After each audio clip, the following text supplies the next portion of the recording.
All right, welcome again to Social Distillation, the submarine still of the internet, where we attempt to drop the bead and pour white lightning straight onto your brain. What are we talking about today, Samuel? Well, we're still harping on Wheel of Time. I might have to label it different because it's no longer Wheel of Time reread, it's Wheel of Time philosophy Hmm. at this point. So today we're going to talk about souls and consciousness and all of that good stuff and tie it into what we just went through because, I mean, Jordan, purposefully or not, touched on a lot of important things. And actually, a shit ton of it he would have had no idea from Hmm. modern science because we're just starting to write those papers in He some places. he started creating the world in the 80s, and Yeah. then he started. I think the first book was released in the 80s, wasn't I Have the World out in like 88 or 89? I believe so. So 88. Yeah. yeah, and a lot of the stuff you're talking about is pretty new, even in the academic literature, and then it takes even longer for that to filter out into public knowledge. Yeah, especially Um, since one of my key like interests in this area is awareness and how it affects our bodies and our minds. mhm. Uh, because I think it is there's a lot of things. I mean, one of the best examples I like to talk about is watch a Floyd Mayweather fight and notice that he's dodging the shot that you're just now seeing. Mm. And some would say, oh, well, I mean, there's patterns and all these things he just guessed, and he guessed right. But his record says he doesn't just guess. Getting past one or two or every once in a while. Yeah, some film study and everything would be good with just guessing and anticipating. But at the same time, my hypothesis is that well, it takes about 300ths of a second on average for our brain to process what we've seen and heard and everything. I bet you it's trainable, and I bet you he's getting it in 200ths of a second or 1.5 hundredths of a second, I would while say we're it's still getting it in 300ths of a second. I would say it is definitely trainable, and the proof of that is baseball, because you have so little time to hit a ball that is traveling to you at 90 miles an hour, and it's only 6 feet 6 inches away. Well, less than that if you have a really tall pitcher, because his release point is way out in front of him. So the reason even great hitters swing and miss is because you're guessing. Mm-hmm. You have to, your eye picks up the ball, your brain processes the track of the ball, and then extrapolates where that ball is going to be over the plate. Because in order to make contact, you have to start swinging way before the ball gets there. I mean, Mm-hmm. that's why you start to see them load up and shift while the pitcher is in his motion. Yeah, and the more you practice something, the better you are at filter. So this is my theory on this, and this actually might pull us into the consciousness discussion. Is you're only good for about 30 something bits of information at any Mm-hmm. given time, which is where we get the magic number seven letters, seven digits in a phone number, all of that, because the average letter is about five, and seven digits or the seven letters makes 35 bits of information. So that's kind of what we're good for. But I can watch six people do a wall drill, and which is a sprinting drill for those that don't know, where you're practicing the first step basically. And it's a two tenths of a second of a movement, and I could critique everybody in that line that was Mm-hmm. doing it separately. But that took time for my brain to be able to do that. And I guarantee you, I'm missing other things going on in the room when I'm doing Mm-hmm. that. So I think it's actually more of a focus thing than it is I my brain is just faster than other people, right? So we can practice this, we can train this. Maybe some people are a little better at it than others. They say the magic number seven plus or minus two, right? There might be some that are good for nine. There might be some that are good for only five. So that's a huge range when you talk about I would information. say your brain probably is faster, not just better, because just kind of as an analogy, I think the way my understanding of the neurobiology, the neuro witchcraft, I would analogize it like this: is that the more your brain does something, it's like having cookies. So your brain has already created the templates to Oh, process this we talked about this information. last time with when I brought up babies. because they're taking in all this information that's raw and they're creating the templates as we go. And by the time you have any memory of this, which you're like 4 or 5, it's already created. So you only know one way of seeing things Mm-hmm. or hearing things. Yeah. But my question is not, there probably are some people that are better at it than others. And I actually probably think it would be connected to G score, which is your IQ. There probably are some people that are better at it than others, and probably some things that can make you worse at it, like long-term alcohol use or drug use, or, these things that mess up the synapses in your brain. But I I want to parse out where the sacrifice comes from when you get really good at something, because other than degenerative diseases and habits, you kind of working with what you got in a Mm-hmm. lot of ways. So like I can make myself stronger, but I'll never be Eddie Hall strong, Mm-hmm. right? Because I'm working with what I got to some degree. But if I actually try to be that strong, my cardio is going to suck Mm-hmm. because I'm going to have to really get specialized. Think And I, that. I do wonder where the trade-offs in the brain are, if there are trade-offs. We see with taxi drivers in London, I think it's the anterior hippocampus is like massively atrophied compared to other people. And so it's like, but did they lose something somewhere else? And we don't know. We don't know. We just know these things that we've discovered, but we haven't figured out everything behind it. Mm-hmm. Yeah. All right. Comments first. Long Comment comment. first. Well, we So have a comment from the social video that's really short that I want to bring up. And I hope it's not sarcastic, but I so said, I have no ego. That's not true, but I appreciate the compliment. I try to have a healthy ego, which is ego is a drive. There mm, is no such thing as a bad emotion. Anger is a drive. You just don't want to be angry in the wrong times. mm-hmm. Ego is a drive. If I didn't have an ego, I would never try to get good at anything because that's what ego does, right? I mean, not ego in the Freudian sense, which is a different thing, but ego in the colloquial Yeah, sense. that's what I was trying to say with contrasting Rand's weeping, his mourning, the justifiable, understandable, proper outpouring of emotion as he's mourning for all of these people, both friends, acquaintances, and even people he doesn't know, as he's watching all these threads be snipped and die, contrasted with his just utter unhinged, infantile tantrum on the docks when I can't do anything, and he just has an emotional break. So it's the same emotion, it's the same um physical expression of crying, but it's two entirely different states of mind, and thus two entirely different outcomes. All right. So from our uh giant fan base in Russia comes this comment. Which, by the way, you write with better grammar than most people here. So in Yeah. English. Um, well, Sam Rand reached nirvana. He is no longer of this pattern world, and the nirvana will only intensify when the Supergirls catch up to him and explore that hot, tall borderlander Irfelin Moradin body. I'm joking because that would imply that Mordeth has reached nirvana as well after that compelling analysis by Heath. I hope that wasn't sarcastic. Mordeth sidestepping the pattern. By the way, didn't Moraine say something happened to him when two evils meshed inside Fane's body? Is that Jordan telling us that he got ejected from the pattern there? Uh, there's a lot to That's unpack just in interesting. that. Yeah. I would love to know more. And I looked, I couldn't find anywhere where he had expounded on that idea of what he meant by sidestepping. Yeah, Um, and I don't think that's the case. And I'm gonna eat the mic here because I had to turn the gain way down because the roofers are finally working on the house. Uh, is that coming through at all? Actually, no, I'm not okay. hearing it.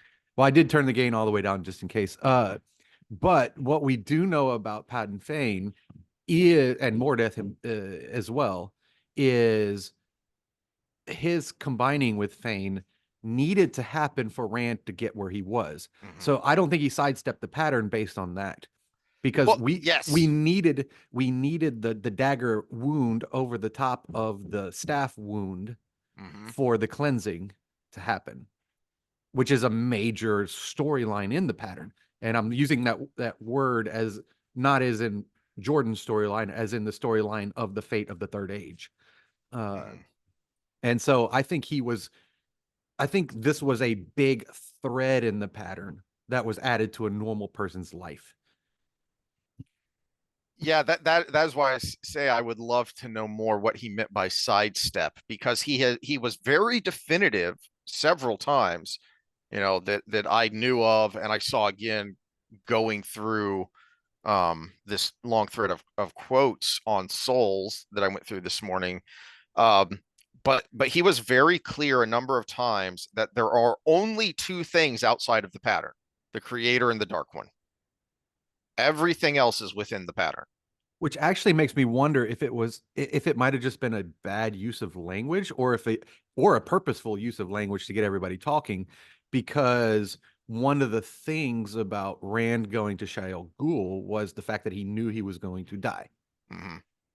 But he knew he was going to die because the prophecy said his blood will spill on the rocks of Shael Ghul. Sidestepping the pattern may be a play on words, in that if he had gone in with that mindset, he would have self-fulfilled the prophecy, because fate can come around in multiple ways. Mhm. If you think something's going to happen, you tend to do the things that make it happen. Yeah, And sidestepping the pattern may be sidestepping your own idea of what the outcome is going to be. there's a thought. Yeah, yeah. Well, but also sidestepping what the Dark One thought the outcome was going to be, and what Mm-hmm. Mordeth himself thought the outcome was going to be. That when these two evils merged and created something new, they shifted and created this kind of third pole, if you will. And so my suspicion is, to your point, he was very purposeful with his words. And you can see that if you read the transcripts of him answering questions, where he will often start to speak and then stop and think, no, that's not quite right. Let me rephrase that. Um, Yeah, because I think one of the themes with Rand that I don't think we talked about enough, maybe so now might be the time, based on this comment, is the difference between fate and freedom. And we were going through a world where everything was fated. That's why men's prophecies came true. That's why the dreamers could see the future to some degree. That and you knew it was going to happen. But I think the end of the book, and actually the lead up to the end of the book, where he finally gets that Zen feeling about mhm, him, was his realization that just because there's a pattern doesn't mean I don't have choices. mhm. And I think he chose to live. And Morden, Ishi, wanted to die. So you had these two things coming together. You had the person who chose to live, and the guy who wants to end everything. Well, so I wasn't going to go into this yet, but that's a perfect setup for. I'd said I didn't want to go looking for the answer for how this transmigration between Rand's soul going to Morden's body happened. Um, but I accidentally found the answer, which is there is no answer. Apparently, this is one of those things, and Sanderson made this point, unrelated, in another topic, where he said, uh, reiterating things Jordan had said in signings and in questions, is, look, there are going to be things I don't answer because that's life. Well, apparently this was one of those things, because it's not even in the notes, Sanderson said. Mm. So Jordan was so, and he referenced something else too, and I don't remember what it was, but there are certain things that Jordan was so adamant this will not be answered, he didn't even write it down in a note. So he may have in his mind knew, or had a thought of how it happened, or thought how it might have happened, but he didn't even write it down in a note because he never wanted an answer. He wanted this perpetual debate and discussion and thinking among the readers because he loved that.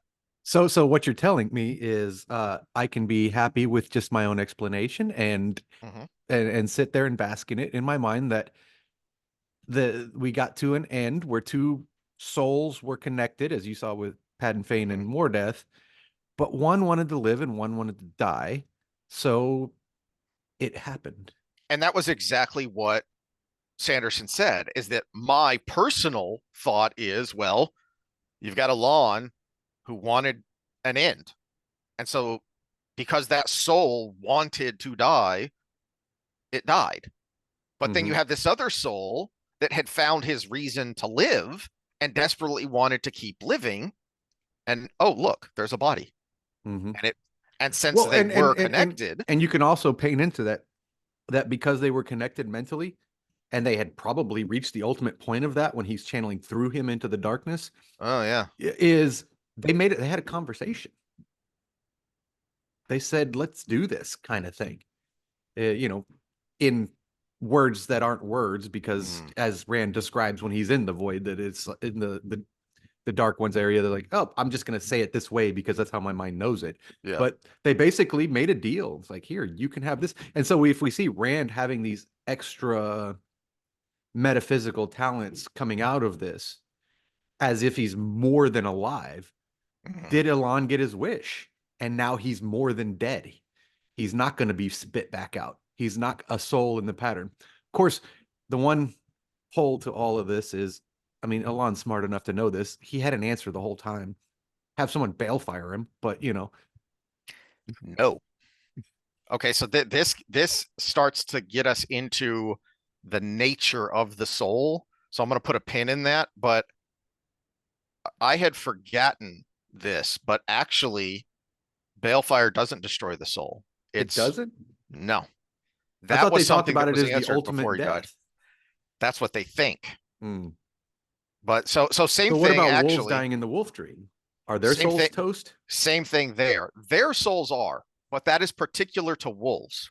Hmm. And so just because they think a thing doesn't make it true. So if you die in the flesh, they think you're dead, but that is particular to wolves. Maria Sanderson said, I was surprised by this, but Maria was very adamant in explaining to me that no, that people think that, but that's not true. The permadeath is something particular to wolves. Souls are immortal. So I'm sorry, Alon, you're going to get reborn. Souls are immortal, and Jordan was adamant that there is no way to permanently destroy a soul. So sorry, Alon, you are getting reborn. And in that sense, I think this is where isomorphic is probably wrong, because there was a in my readings there was another comment. So this was from Harriet about when they were talking about the release of the short story that was put in that anthology, um, that was basically a charity for a fellow writer who had racked up huge medical bills from cancer. Um, and so they donated to this anthology.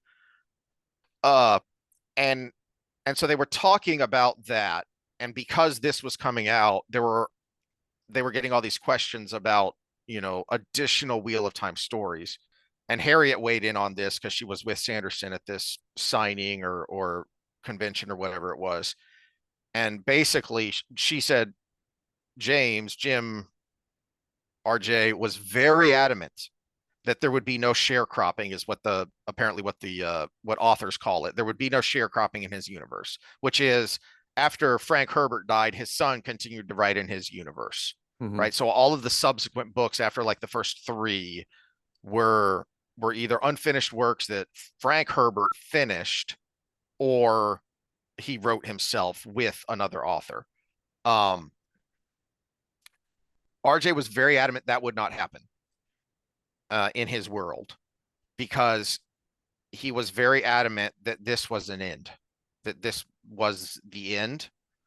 But so the story is finished, but the world isn't. He wanted it to keep going. The wheel keeps turning, but he wanted it to keep turning in his readers' minds. He didn't want anyone else playing in this sandbox if it wasn't him. So that's why there were only a couple of sentences of these Outrigger stories, of these potential, like Matt sequel that he might do. But when it became clear that he was going to die, he didn't want to. That's why he never added any notes in it. Basically, she said is Mm-hmm. he never put any more into these sequels because he did when he knew he wasn't going to be able to do it. He didn't want it done. So I think that also answers Isomorphic's point about did did Rand somehow break the cycle? And that's the main part of his comment here, which I like your analogy with Mass Effect, and I wish Mass Effect 3 wasn't so terrible because I've been wanting to replay those games and I just can't because in the back of my mind I go, yeah, I know 1 and 2 were so great and I loved them, but then eventually I have to get to 3 and everyone complaining about the ending of 3 and I'm sitting here going, I had issues from it from the very beginning. It was fundamentally flawed from the very beginning. Anyway, but I like his analogy here. Got to defend my point of Rand getting it right this time from Heath. The wheel continues turning, but new battles await. That's why it's an end, but it might be the end of the Dragon Reborn arc. Maybe what happened in the end wasn't how it was supposed to happen, which is kind of what your point was about self-fulfilling prophecies versus your choice. Anyway, back to the comment. The blueprint was actually loose there and fucking it up. The visions that Alon had about the hamster spinning the eternal wheel and how pointless it all was. That was supposed to happen again somehow. However, Rand did something that wrapped up the arc of his karma and got snapped out of the pattern, similarly to Fane, only in a good way. He did complete all the side quests for his companions, Commander Shepard style. He went into the mouth of the cave with Suicide Mission triumphantly blasting in the background. It's an awesome soundtrack. Now I have to go listen to that. Thanks, Isomorphic. Back to the comment. And don't you find it curious how everyone had an essential part to play in this final arc? And if any of the players dropped the ball, it would end up not in a slightly worse scenario, but in a complete disaster. I mean, how is Rand supposed to know about the Slayer at all? He was minutes away from getting killed by him. So many things had to go right that it makes you think that the canonical ending must have been to end it all in a disaster. Only Rand collected the 100% completion achievement, hence him wrapping up his mission in the pattern. I understand I might be overanalyzing something that might just be the laws of a well-constructed drama, though. By the way, great observation about Matt feeling he is no longer Ta'veren. And I think that connects to what you're talking about, Isomorphic, with Rand, is that he also kind of feels like my part in this Aegis story is done. I am no longer integral to the pattern. I'm just a dude. But that doesn't mean the dragon is done. That doesn't mean Rand is done. That doesn't mean the cycle is done. In fact, I think that everything Jordan was constructing with this cosmos is says that no, it is going to turn again. It'll just be different. But Rand is done for now. Rand in this lifetime, Rand is done. The dragon is not. That soul is eternal and the wheel is eternal. So I don't think you're overanalyzing. I think that's what I mean to Harriet's point, that's what James Rigney, Robert Jordan, to all of us who loved his work, that's what he wanted.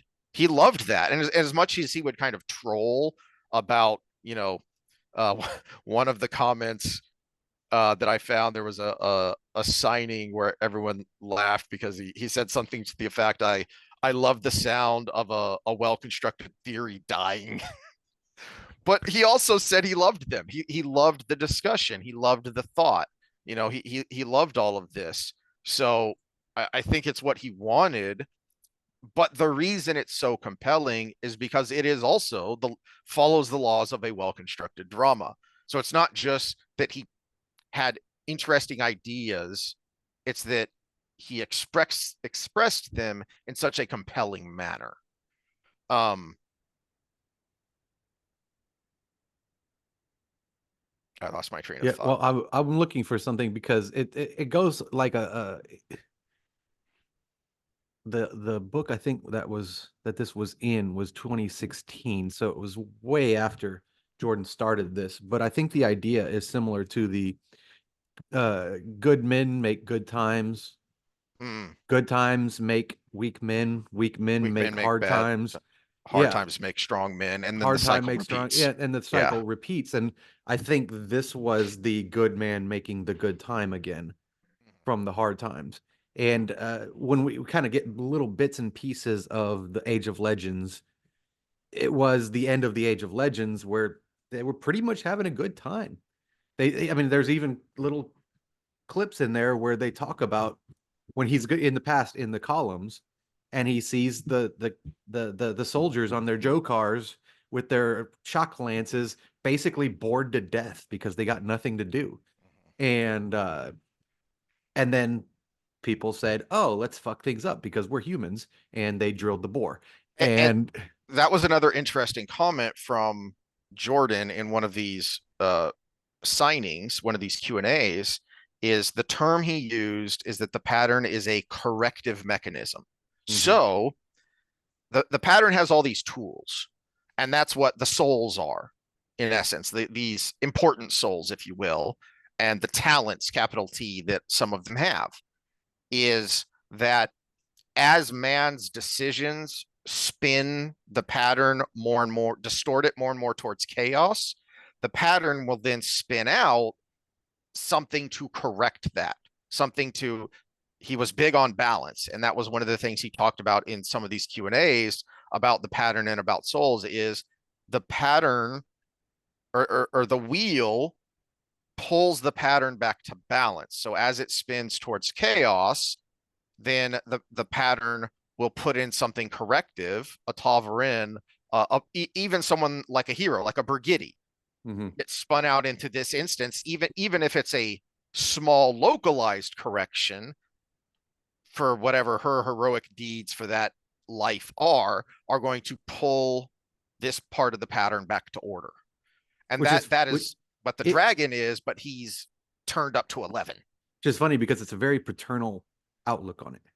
So when you look at the difference between mothering and fathering, Mm-hmm. mothering is kind of authoritarian from the beginning, which it has to be at some point because you have infants that can't do anything, right?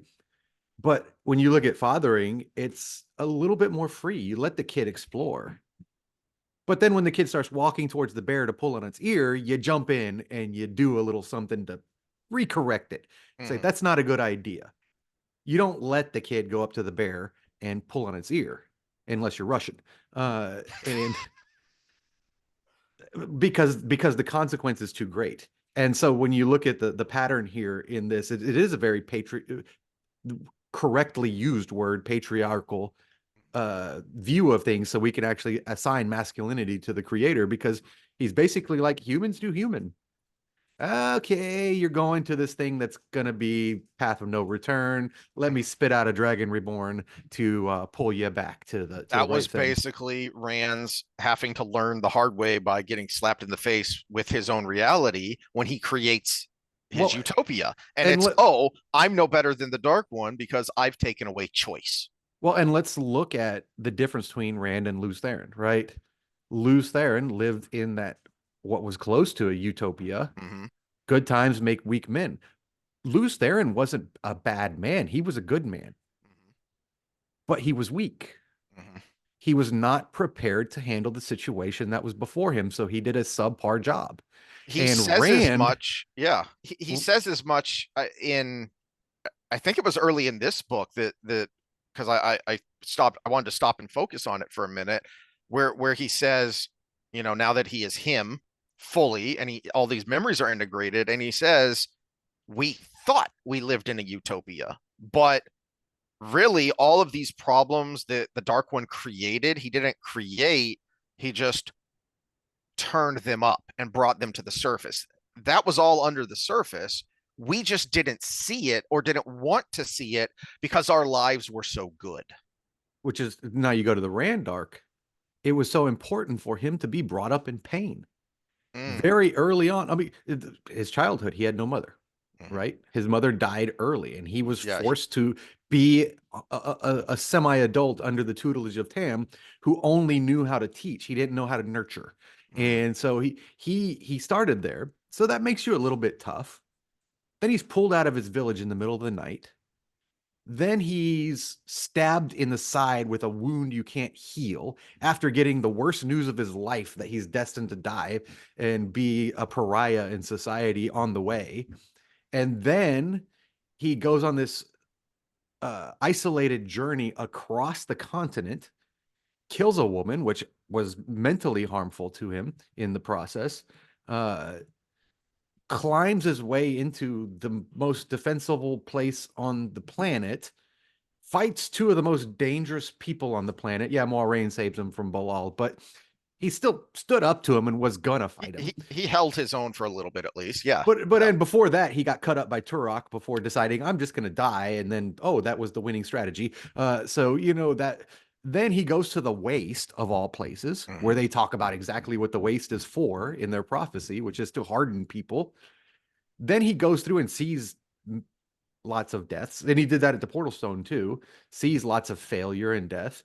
And it's just his life compared to Lews Therin's life was a little bit different.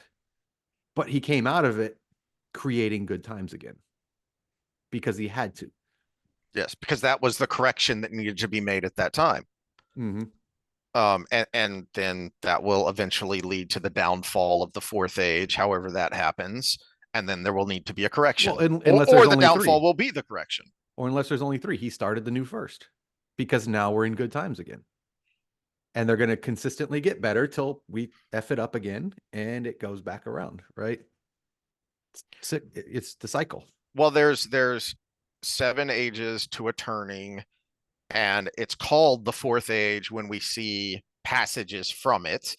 Um, Oh, that's right. but Yeah, yeah. but there is a point to be made that, well, yeah, there's 7 ages in a turning, but really there's just 3 phases, because it's every age is this 3 phase cycle, or every age is its point in this 3 phase cycle of, you know, weak to bad to good to, all that, spinning round and round and round forever. Um, oh, you did say, so you brought up the waste, and I did say it's funny because Isomorphic had made the point about Rand's waking up from the dream.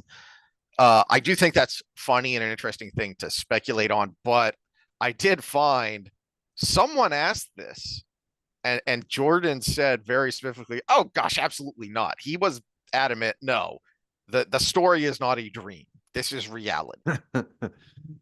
So he was adamant about that, but to the point of, Except he could still be playing on words because in this world, yeah, dreams are reality. uh, well, no, dreams are dreams, and the world of dreams is a reality. Mhm. So, but he was adamant that the story was real. That was really kind of his whole conception, his whole conceit in the first place was, this is reality. Even myths are reality. It's just what was real about them versus what became story and legend.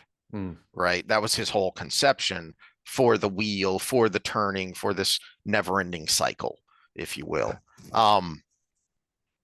Oh, I remember the thought I had that so Isomorphics makes the point about Mordeth here, and I actually think that's um undermining your point a little bit there, because, and this is why I'm curious about his RJ's phrasing of sidestepping the pattern.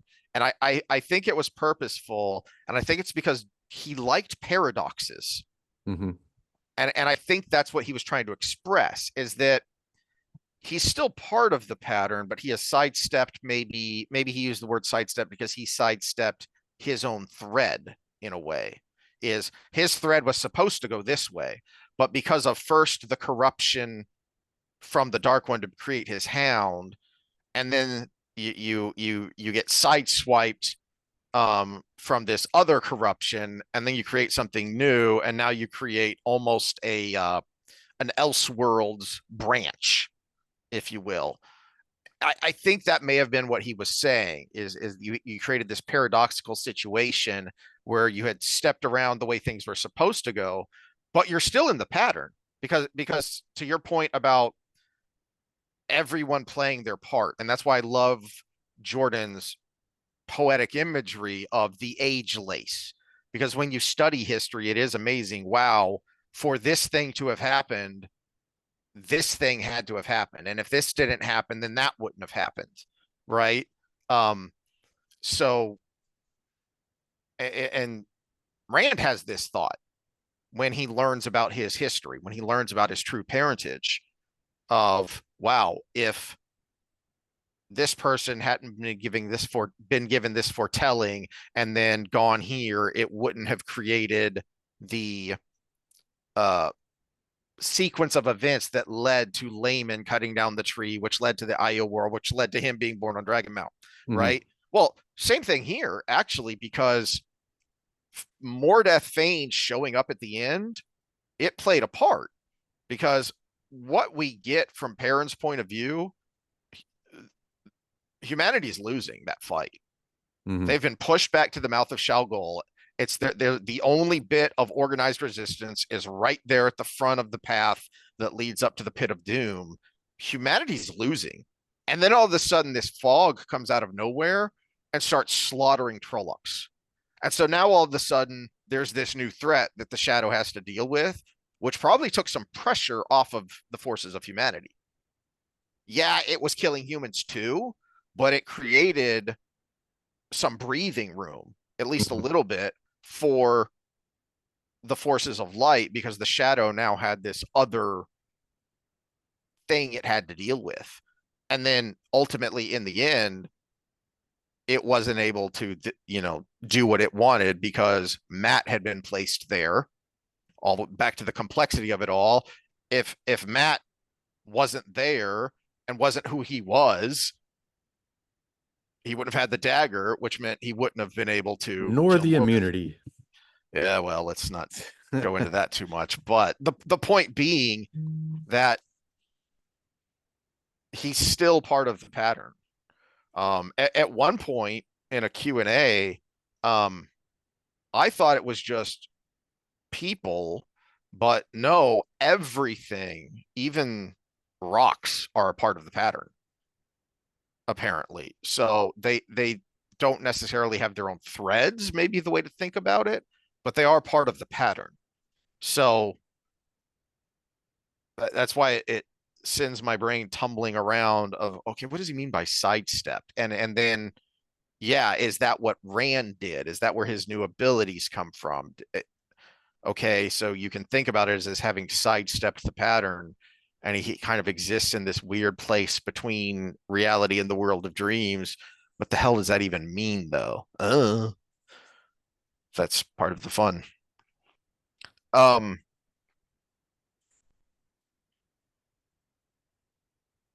okay, so before we get into the weeds on the nature of the soul, uh, a bit of kind of almost housekeeping on this idea. And the thought occurred to me when I read that about, wait a minute, Sanderson doesn't even know what happened there at the end because Jordan didn't leave any notes. And so if Olivia didn't do anything to help that happen, then what was meant by help him die was hilariously but also annoyingly mundane Mhm.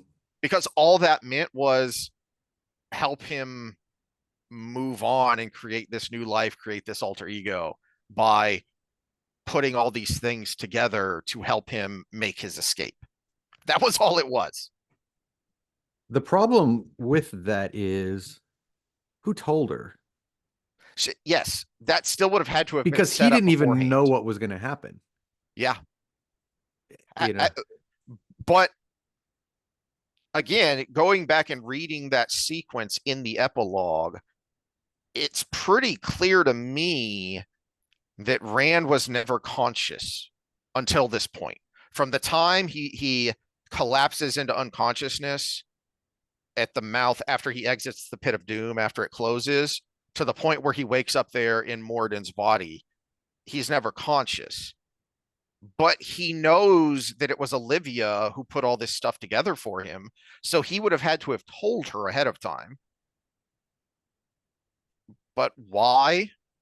Again, no notes. So who knows how it happened? But Rand, with the knowledge of Lews Therin from the Age of Legends and how souls work, that deeper, both philosophical and scientific knowledge, I would say, is probably both, that he probably had this suspicion that this might be the outcome. How is left to our imagination, but it seems that Rand, with his Lews Therin knowledge, at least saw a possibility here.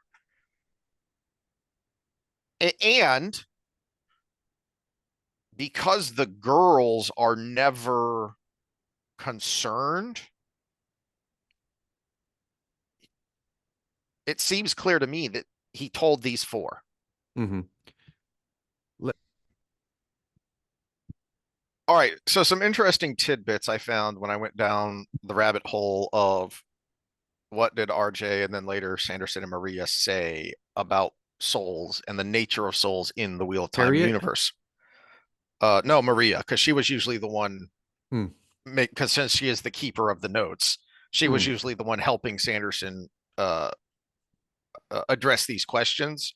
That if it wasn't something he knew, because he really only he focused on the notes that he thought were most necessary for his writing, and then if there was anything that came up, he would ask Maria.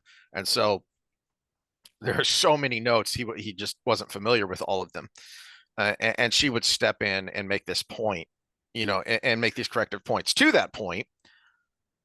So some housekeeping, setting the stage before we get into the deeper conversation about the nature of souls, uh, not just in the Wheel of Time, but I think this also it probably says something about Jordan's personal uh,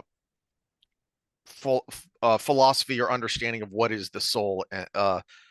But first and foremost, it is immortal.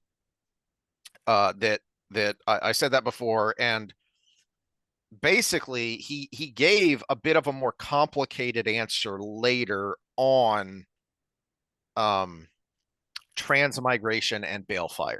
Okay. Hmm. So basically, the Dark One is not the creator, so can't just do anything. And so there is a time component. That's where balefire comes in.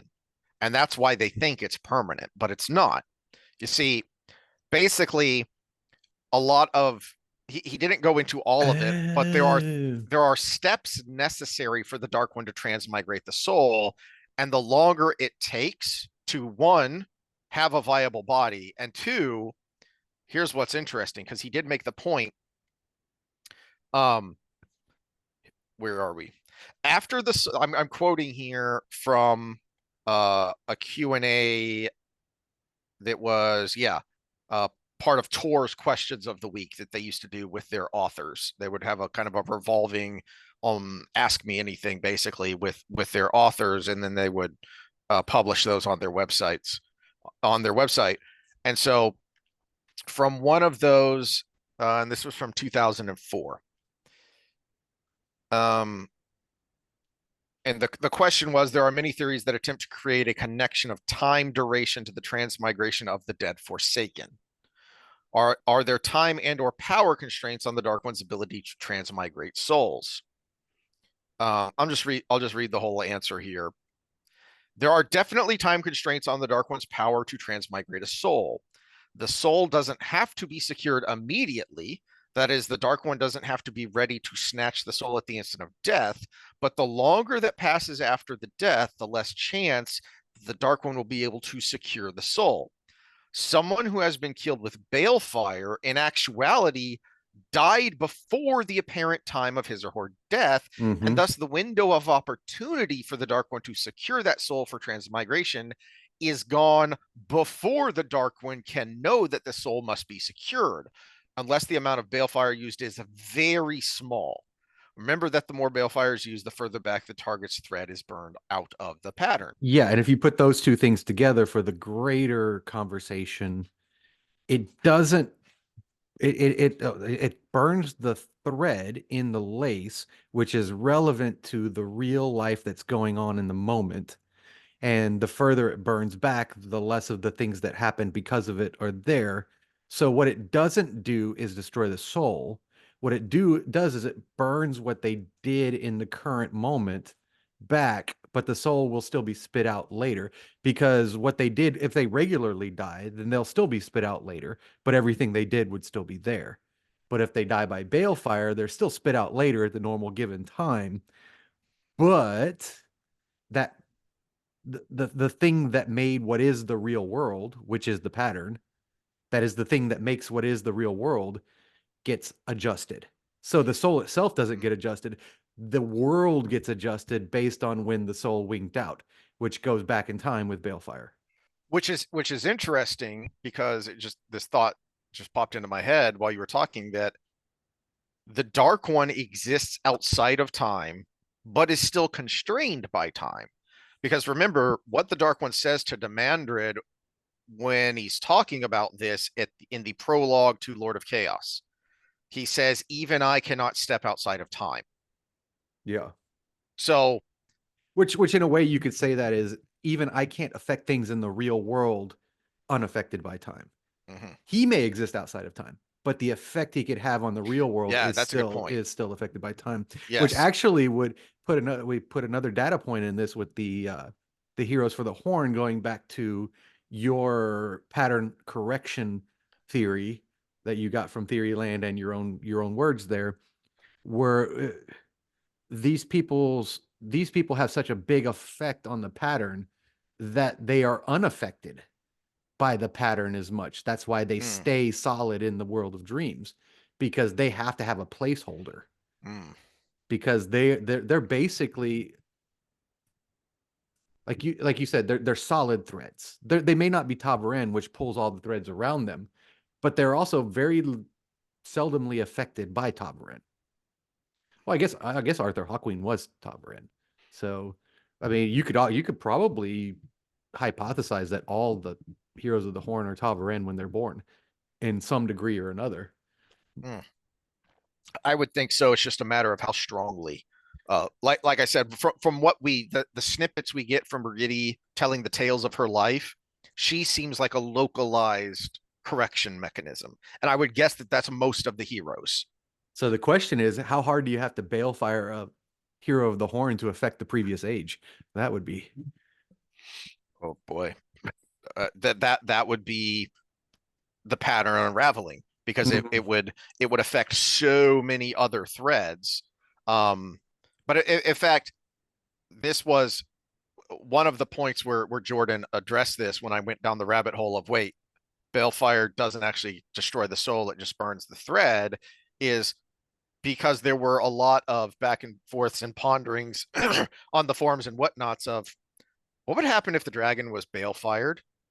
And Jordan said, well, then he would die and be reborn later.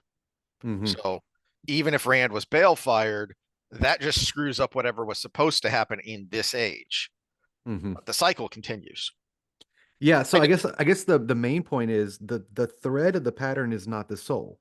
The yes, thread of the pattern is the effect of the soul on the world. yeah, exactly. That is a good way to look at it. And this is to the point about back to talking about his phrasing of sidestepping. He loved paradoxes because the world is complicated, and so it is full of paradoxes. Um, to that end, and I think this is the opening of the rabbit hole that leads us into consciousness. I'm just gonna read the next sentence here, not the rest of the answer, because this next sentence is really interesting. Quote, after the soul is secured, then a suitable body must be acquired and stripped of the former owner's memory and soul to make way for the favored one, end quote. So this was something interesting that I found going down this thread, because it's interesting to see this kind of evolution. And this is why I say I think Jordan, this is another case where he intuited something, because it seems that early on he was pretty definitive about the separation between the soul and the physical body, specifically because he would get asked a lot about channeling. And he had made the statement that channeling is linked to the soul. And that led to a question that came up a lot, which was, okay, so if you're burned out or stilled, what happens to the next you? And he said, no, the next you would still have the ability to channel. But he said later on that as he kind of thought about it more, um, and this came up specifically a number of times because of Varen. Now, remember, one of the interesting things that happens with Varen and then kind of gets forgotten is in the Great Hunt when she touches that Ogier. And a lot of people said, wait a minute, what the heck just happened there? How was she able to determine that he doesn't have a soul if she can't channel? And to some people, that was proof that she was Black Ajah because she must have used the true power.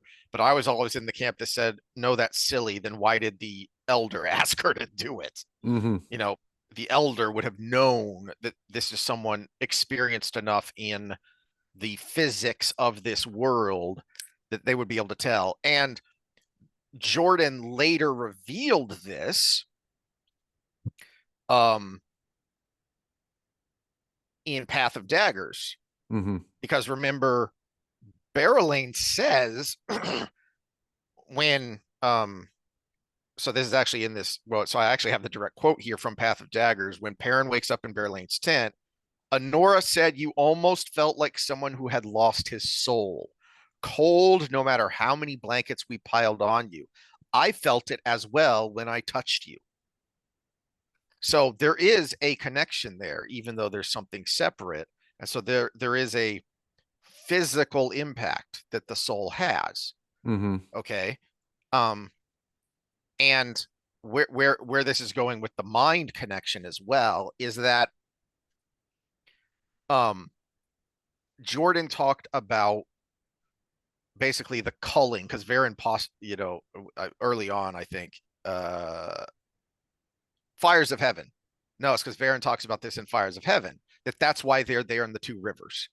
Mm-hmm. Because um the Aes Sedai have been culling humanity, and it has reduced the number of people who can channel. Shadow Rising. Shadow Rising. Yep.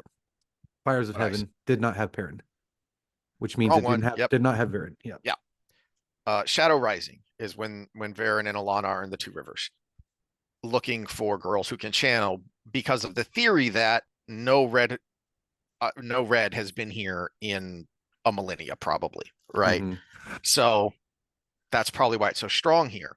And that was Jordan's point, is that so the ability is tied to the soul, but there is a genetic component, Mm-hmm. which we Which actually is which see. is funny because when you asked me to talk about souls from a secular standpoint, uh, the two big explanations that the belief in a soul provides are some sort of explanation of our consciousness, which is really hard to explain because we couldn't even explain it unless we're conscious of it. Which the fact that we can even think about it is a Paradoxes. paradox, right? But the other part is lineage or genetics, behavior over time. So the fact that you're your father's son, right? Because you're acting exactly the same way as your father would have. Even we hear that phrase when father left when they were an infant, right? Mm-hmm. You're your father's son. So there's a genetic component to behavior. So over time, the repeat of things is another thing that needs to be explained by prehistoric human that a soul actually provides a very good explanation for. Oh, it must be the same person. It must be some form of the same person reborn over time in a new body. So yeah, those are the two big things. Go ahead, finish your thought. But Well, so what he said about channeling specifically, which gives some insight to the nature of the soul as he thought of it, is that the ability is always there, but it's not always the same. So you could be born in one life. Egwene was born with the spark. Maybe in the next life, she just has the ability to learn and she's much weaker. So or she she's stronger never in air figures it instead of out. earth, or Or something like that. Yeah. mhm. So the way he phrased it is that in the Age of Legends, something like 2 to 3% of the population could channel. And That's right in line with the percentage of psychopaths. Interesting, isn't it? Interesting. Yes. Again, back to the what did he know and what did he intuit? So, speaking of, much in line with psychopaths, the strength of that psychopathy, if you will, is distributed along a bell curve. And And there is a nature and nurture component to it. exactly. And Yeah. so that was how he explained channeling, is because they had this uh both wide and deep mechanism for Giggity. finding channelers, giggity. They never missed any, or almost never. And anyone with the ability did eventually get training. But how strong you were was distributed along a bell curve. But here in the third age, because the Reds have done such a good job of culling the population, it's down to only about 1%. So there is a genetic component. The body does affect the soul's ability. Mm-hmm. It's like the MOA alpha of metaphysics, because the MOA alpha is the aggression gene, but it only activates if and only if you were abused as a child. So it's like that, those are the people that can learn, right? They they're the aggressive adults because they were abused as a child, but they would not be if they weren't abused as a child. Whereas I have the gene, but I wasn't found and I wasn't tested and I wasn't nurtured to be able to channel. So therefore, I am not a channeler. All right, so this is the part I found really interesting and is like, okay, here's the setup. Now you spike it however you want. This is from 2001, a book signing, and somebody asked about that scene in The Great Hunt. In The Great Hunt, you showed us Treyal, the Ogier without a soul, and he could still walk. Barely, but he could still walk. So the body retains some skills without the soul. How's that divided? Answer. Think of it as what is autonomic nervous system, really. Autonomic nerve reflexes. You still breathe, you still move, but I would not ask him to play the flute. Language skills, no, absolutely nothing at all. Absolutely nothing, unless it's done in the form of a gray man, which is a voluntary rejection of your own soul. In that case, there are other skills, higher function. That's a matter of making a deal with the dark one, and there are other prices to be paid from that. So to me, that illustrates that evolution of his thought over this more than a decade of writing and thinking about this. Of So really there's kind of three things. There's the physical body, but then is the autonomic part of the physical, or is that something else? The mind, and then the soul impacting on that. Is this the dude with the nail through his head? Yes, this is Phineas Gage. It took a railroad nail through the head. Uh, and he basically became lizard brain for a while. So before that happened, he was apparently kind of a very upstanding citizen. He was honest.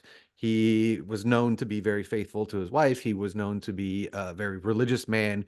He was basically like what we would tell somebody to grow up like. Then he took a railroad tile through the head, obliterated his prefrontal cortex, and he started visiting brothels and cussing people out and getting in fights and doing all of these things that are basically like you're limbically hijacked because he didn't have that part of the brain Mm-hmm. that says, hey, that's not a good idea to punch that guy in the face because you're going to have to see that guy tomorrow, right? So yeah, it's like even a more extreme version of that. I mean, you don't have to think about breathing.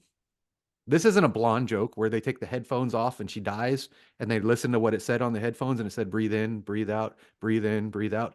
No, this is you don't think about breathing except for in certain situations. You don't think about your heart beating. Your brain doesn't even do that most of the time. It's actually a circuit in the heart itself. You don't think about your muscle spasming. You don't think about all of these things. It's the things we think about that are our consciousness, that are our cognition. And that's where it gets interesting. Basically, the husk of a man was, or the husk of an ogier was one that had no cognition. It was it was like you said, you used the word autonomic. It was the lizard brain. It was eat when hungry, breathe, heartbeat, all of those things, probably pee and poop, everything that it needs a stimulus for it to happen. Whereas we can create our own stimulus, and that's what we call cognition. Which I find interesting, which adds to the interesting, what's this all about conversation, was that, Before I lose this, I wanted to go on the gray man because you brought that up and it sparked mm, something in my head. Because I was also thinking about it with the people that were turned and that thing that was missing, and you could say you sensed it, just like you're talking about mhm, the person who didn't have a soul. And to go on our conversation of how the thread isn't your soul, but the thread is the effect of your soul. mm, Think of a gray man this way. They handed over the thread, hmm. which means the soul is actually still there, but something else has complete control of it. Well, what's weird and interesting, and I was looking, and I so far I have not found if he ever addressed this or was ever asked this.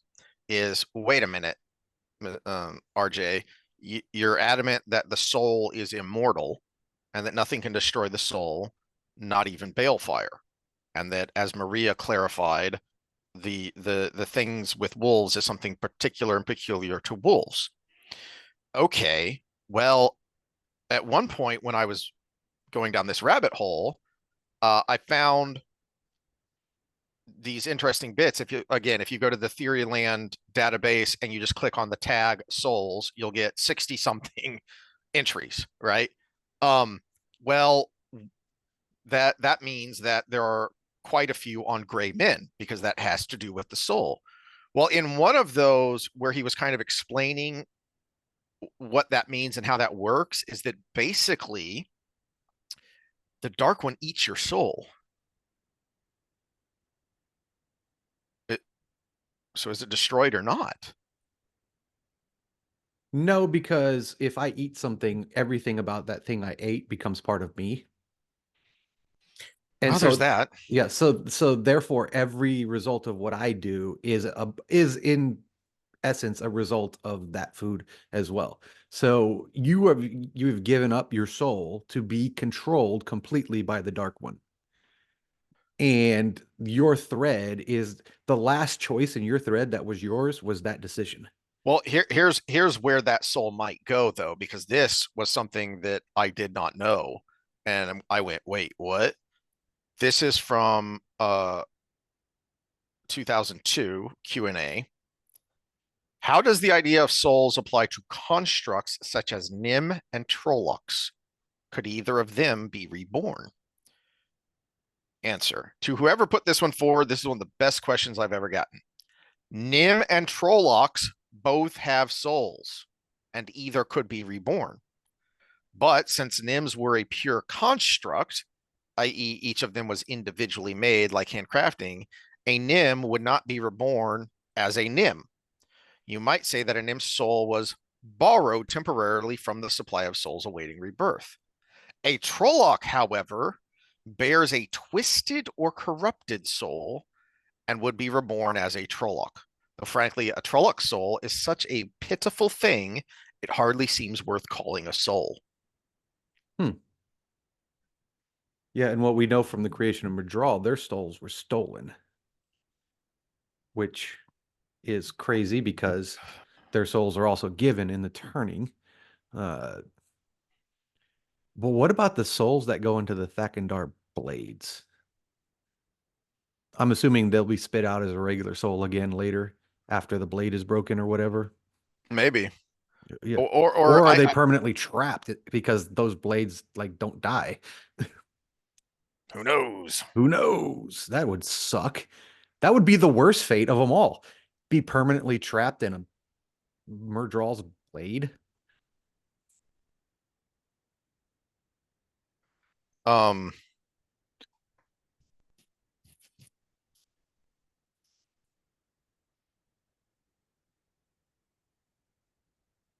so okay, last thing from this sequence of of souls and stuff is this is also someone in as something of an aside that is also interesting. I had forgotten that he said this until I was going down this, although he never explained it because he didn't want to. He wanted it, that's your theology, your philosophy. You do you, I'll do me. But he did say on a couple of occasions there is a quote unquote normal afterlife in the Wheel of Time. So whatever that means, but other than, the soul's bound to the wheel, and in the world of dreams, everybody else, there's some kind of afterlife that you're sitting in until you get reborn. Mm-hmm. So I did find that interesting. Uh, So we'd probably call that kind of like a purgatory then. mhm. Yeah. So somebody asked about shadow spawn and having souls and threads, and this was the answer.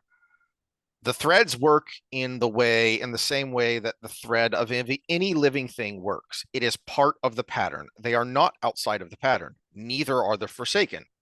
But the pattern in a thing that is open, that is change. It is not a matter of the lives being forced necessarily. It's wide. You have the pattern, the heroes that are bound to the wheel. They're not always heroes in the way of someone who rides galloping with a sword or carries out daring rescues. The people, the heroes who are bound to the wheel, are the corrective mechanisms. Human behavior is throwing the pattern out, it's throwing the balance off, and the wheel spins out the proper correctives, put everything back in balance. So, not even the forsaken are apart from that. They're not outside. The only things that are outside of the creator, or the only things that are outside are the creator and the dark one. Neither is affected by the pattern.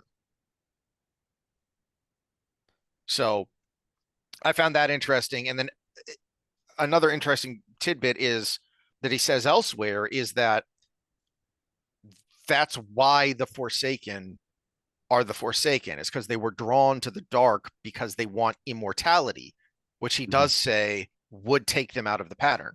By taking themselves out of time, they would take themselves out of the pattern. That's why they want it. Until they But died of unnatural causes. I think Yeah. there's also an implication there from Jordan that that's why it can't happen. Mm-hmm. That and again, the dark one, the devil, is the father of lies. He's always lying, even to his own people. Yeah, and he in his intent, what we saw in the final book was more of the using these people to step Mm-hmm. into the pattern because he that was the goal. It wasn't because the problem the Dark One had was that he was outside the pattern. Mm-hmm. He wanted to be in the pattern, which is where Ishi Moradin was wrong because he thought it was going to destroy the pattern. The Dark One wanted to be in the pattern for whatever reason. But Mm-hmm. I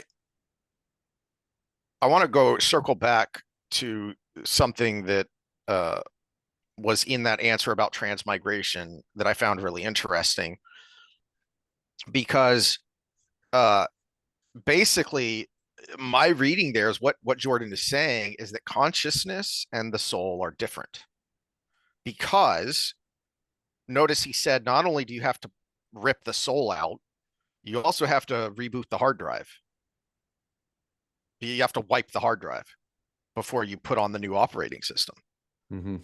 And someone asked a follow up on that. And he was real cagey because this was before Knife of Dreams, and we find out why in Knife of Dreams, which is if there are two personalities, it will drive you insane. Yeah, well, this is inconsistent though with Halima because you have an apparent wiping of the hard drive, but the hard drive consists of all of human history. And the things that were female that were coming to bubbling to the surface are parts of the hard drive. No, no, no. See, because I think that would be a distinction between the mind and the body. So the Yeah, uh but the brain being a physical thing, that's why behavior is all brain-based physical yes. makeup. Yeah. So uh that is the nature and the nurture argument, is that the nature of Halima. Was that she had estrogen and was, had female parts and Mhm. things and stuff. And But the underlying structure, the mind, the consciousness, the soul, whatever, was this lecherous scumbag. The expression changed because rather than being this kind of domineering lecher, she became a seductress, because that's the way it expresses, that's the way it works when you have the female parts and the estrogen and these other things. And the way that is how you play the male mind, versus when he played against the female mind in a different way. And in fact, that's what the Dark One says, or is it Shidar Heron? Who is it that's there when they're reborn? Shidar Heron. Says that the mind will adjust to the body. See, but this is where Jordan's problematic, because we all know everything's a social construct. And it was actually Oh, the way society treated him that caused him to change his behavior. It wasn't anything within his he's body at all. extra problematic because I had forgotten that souls are gendered, Mm-hmm. because he very definitively said the dragon reborn is always a male. And so, Well, like in and answer just to Halima, that when that yeah, soul is reborn, he is going to be a he again. That's yeah. always going to be in a male body. Well, and there was only one way to go with that, because Halima had Satan, Mm-hmm. and he explicitly said that the power was tied to the soul, and this soul that went into a female body still had the male version of the power. So it's yeah, you have to have that answer, or you would have been very incongruent there.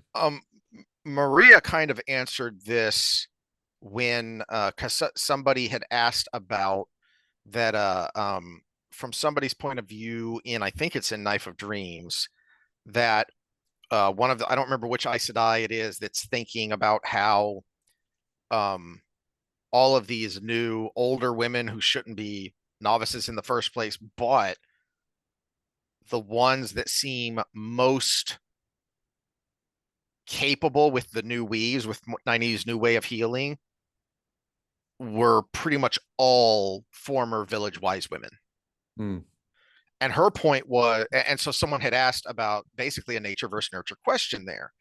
And Maria's answer was, no, think about it more like this, that it wasn't that being a wise woman made them better at that. It's that They're more these were likely to women, be a wise woman the, if these were yeah. women who were born with, these are souls with the ability to channel, but not the Mm-hmm. spark.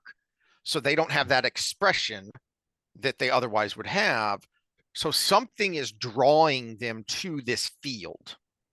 Yeah, which goes right along with my analogy of the you're just like your father. It's this explanation of basically behavioral genetics over time is actually very conveniently answered with the idea of a soul, because hey, they're just like that because they are that, just in a different body. Mm-hmm.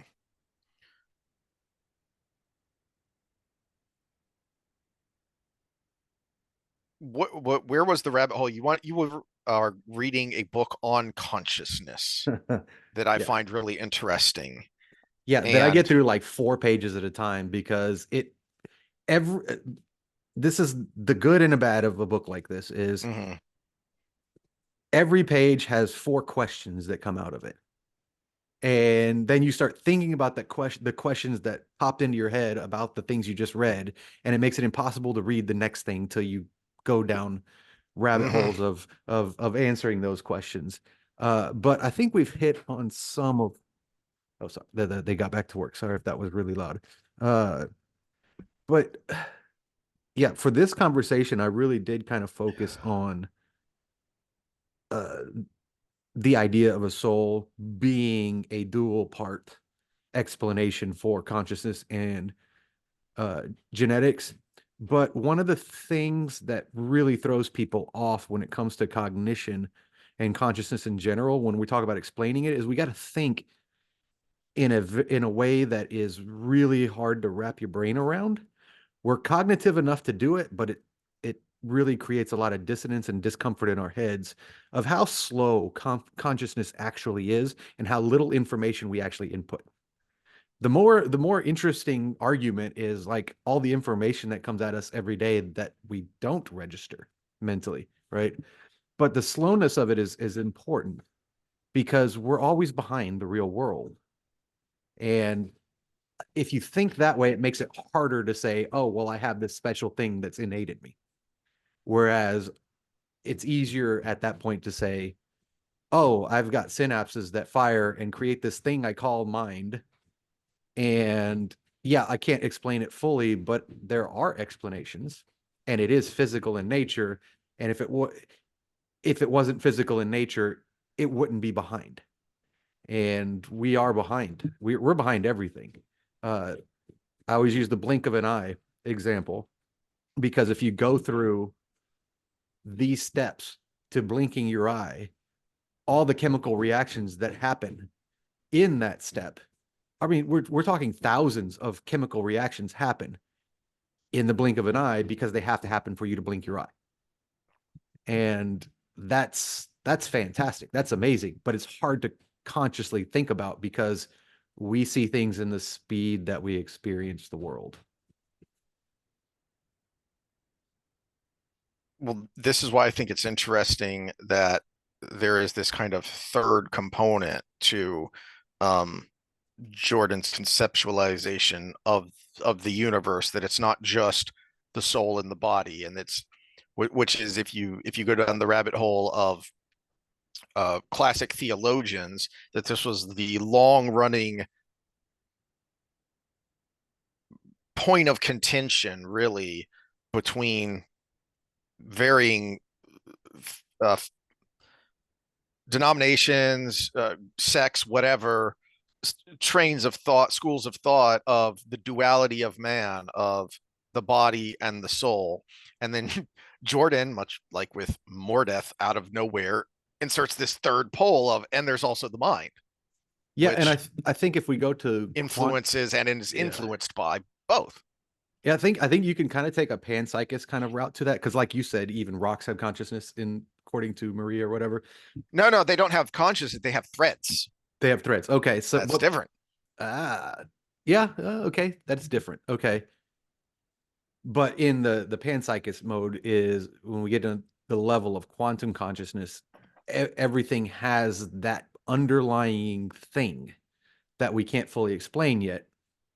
The difference between that and a soul, though, Mm-hmm. is the soul is specific, where that underlying consciousness is completely, permanently, universally malleable to everything in the universe. So, like that grain of salt that has that quantum consciousness. Well, when I eat that salt for a temporary time, at least, that essence that's underneath everything is a part of me. And then at some point it's not because I'm going to sweat or I'm going to pee or and it still may be partially part of me. So we're all that underlying essence some of the time at any given moment in time. Whereas the idea of a soul is you are a steady thing, irrespective of time. So there's the big difference between the quantum level consciousness, what we think of as essence, versus the idea of a soul. Because the soul is a fixed thing, whereas there is this thing that's underlying everything, but we all share it at all times. Is a different concept. And making sense of that takes, well, no one can because it takes a brain that we don't have yet. Well, and may never have, which leads us back to our Because social we'll always be episode. behind. Well, no, No, I'm which not lead, saying just in timeline. I'm saying in everything we can understand, there's always going to be something more. Because right. otherwise you would Oh, never have reached an understanding of it. and there's always, okay, but what does that mean for that? And this, Yeah. okay, well, if this is the answer to this, then that's always going to lead to more questions. But Hmm. I just meant in the sense that back to our last social episode is the kind of the thesis behind Berlinski's Devil's Delusion is that not only hasn't science proven that God doesn't exist, science can't prove that God doesn't exist. For the same reason, you can't prove that it does exist. Exactly. That's why the argument will always be turntables the whole time. Which, to Berlinski's credit, I think he admits that he's definitely admitted that in talks elsewhere, but I think he makes that mostly clear in the book as well, is that these are these are things of philosophy and the mind and the metaphysic, and you, likely, almost certainly, we will never definitively know these answers Hmm. until you die and see what, if anything, is there. Or nothing. Yeah. Yeah, or is Or it yeah, just is there like something going under there? general anesthesia? Yeah, general anesthesia, which is not a bad thing. It's not a horrible thing. I'm not in a hurry, but at the same time, I mean, that's not a horrible answer to the whole thing. I know everybody one of the reasons people cling to some beliefs is because they want something after, because they're so afraid of death. I guess, but maybe that's the key to why it's hard for me to have that faith is I don't have that fear because I mean, there are things that I want to happen in this world, but at the same time, I'm not afraid of the other thing. So Mhm. when you have a want to, there's a little less pressure on the other side than I have to, right? And I don't know, it doesn't scare me, and I think that's where a lot of digging in comes in. Well, we see this in politics. If you want to make somebody more conservative, scare them. That's the easy answer. That's one of the big uh kind of steps forward in propaganda and uh movement is you want somebody to do what you want them to do, make sure they're scared. And if they're scared, they're going to do what you want them to do. I Well, say conservative in the establishment sense, in the I'm here to protect you, come to me. I'm going to stop disease, come to me. I'm here to do this. Because up until 2020, fear of disease was actually a conservative thought, which was one of the reasons I was like, wait, what the hell is going on here? Because all of a sudden, all the lefties are scared of disease for some reason. You know, free love doesn't happen in the 80s if everybody's scared of HIV, right? It's this is the thing. You HIV skewed the population more conservative sexually because it's scary for good reason. So it used to be a lefty thought to be like, oh, well, just whatever, you're taking your own risks. And all of a sudden in 2020, lefties became more conservative, small c, conservative. this might be a tease. So Saturday we might talk about this concept, James Lindsay's concept of the woke right. And I was seeing some back and forth that was mostly stupid on X the other day and thought, oy vey. But I mean, basically, his point is that woke is not an ideology; it's a technique. Yes. And Yeah. you say makes more conservative, and I would say, I mean, you've got the book back there of Rules for Radicals from Alinsky, and basically going back even before him, fear and anger were a major component of leftist movements. I mean, that was the socialist movement, Mm-hmm. was anger at at those who had more than you, and fear that they would take what little you had away. Well, and this is why I kept saying using the word lefty instead of liberal, because liberals usually the left if you use left correctly. But you look at the left and right now, where you're talking woke left, woke right, what they're referring to is the authoritarian bend on either side. Mm-hmm. And when you talk about conservatism, again, small c, is you need something to hold on to. You need an ideology. You need a system. You need something that is solid, set in stone that everybody can adhere to, because then all of life makes sense and we have control of everything. And it's just two different sides with two different ideas of how that control should look. Because everybody talks about the left and revolution. No, they're just starting the revolution to create a controlling environment. The revolution is to actually give people the incentive to go to the people in control, because they're going The to, anarchists of the early 1900s, anarchists were actually radical Marxists. yeah, because there's no reason to go to the communist authority unless you're in danger from the freedom you have. Mm. So they're trying to create an environment where freedom is hurtful and harmful. That's why I said lefty instead of liberal, because the liberal wants more freedom to have more freedom, not to create uh, a new structure that controls everything. And it's really, yeah, it's unfortunate that this again, this is, I guess, why I was called humble earlier. The weakness of the liberal is you got a little bit of a blind spot to being taken advantage of. And I think the last 40 years at minimum, we've been taken a little bit advantage of. I mean, like I said, it was actually that 2020 radical mind F that the left all of a sudden wanted to control everything, that I was like, wait a minute, this is not how it works.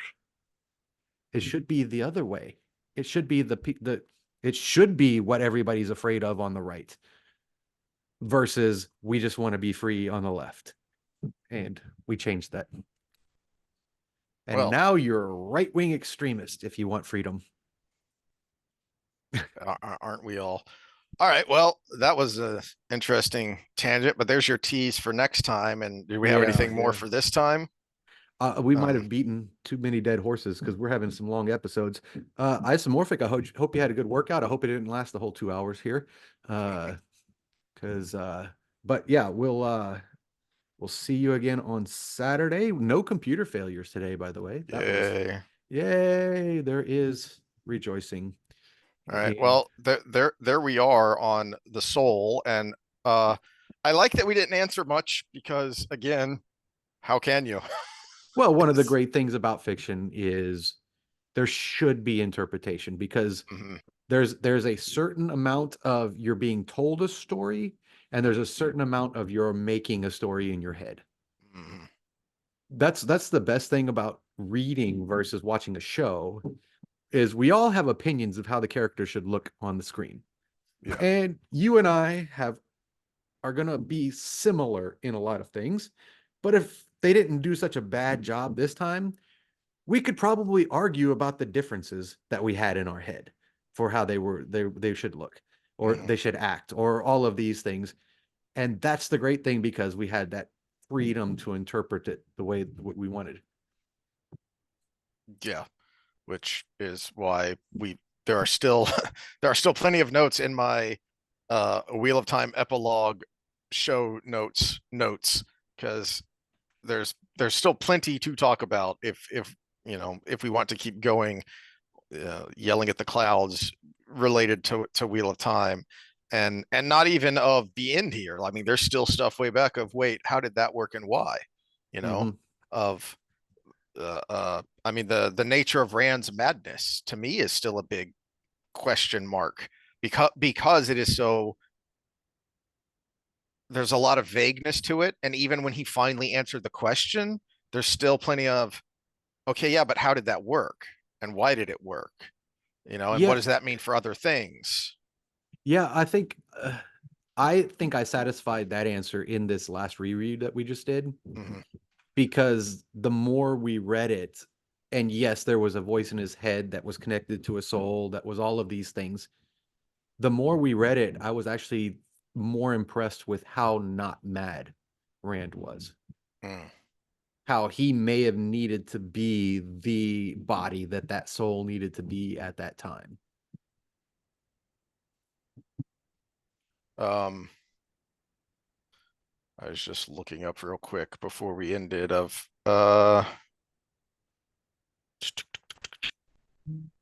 March 25th. is season 3 of the so-called Wheel of Time series on Prime. That is Yay. awful. Um, Yeah, it's supposed to be World of Dreams heavy. So let's see what their interpretation is oh, going to be. jeez. Yeah. Oh, Because I think because I've we been have, pre-triggered. yeah, we have Aiel coming into the picture and Egwene going through her trauma. This might be where, and parents with the Aiel, inexplicably. So there's three avenues where the World of Dreams can probably really pop in there. And then we still got Ishii. Oh no, because they made it clear that Ishii died in the last one. Unless they're gonna pull a switcheroo. But we have Celine, so Lanfear. So we have lots of ways the World of Dreams can play out. We'll see what happens. Uh, we'll see how they pull a turnaround on Ishii not being dead with the way he was fried at the end of the last one. Oh God, that means I got to do a rewatch just so I'm not. Yep. Oh, Yeah, because I had forgotten until you mentioned it that boy, that seemed more definitive than what actually happens at the end of the Great Hunt. So that when Baalzamon shows back up in The Dragon Reborn, but heavily wounded, you're like, okay, well, that's not surprising. whereas here it's in the show, it actually he kind of died like he did in the end of the Dragon Reborn, where he was fried, he was toast. It was just basically Mm-hmm, clothes and mm-hmm. ash left. So Yeah. Well, the we said early on because there were some seemingly small things that we then pointed out. Well, wait a minute. That means that way down the line, because you're talking a really long series here, that means down the line when these things happen, that's going to affect those. And so there's a lot of squaring of circles that have to be done. well, I stand by my not only do they not know what they're doing, but they're also not planning ahead because they don't think there's going to be an ahead. And I think they're kind of surprised every time they get renewed. So Yeah. Yeah.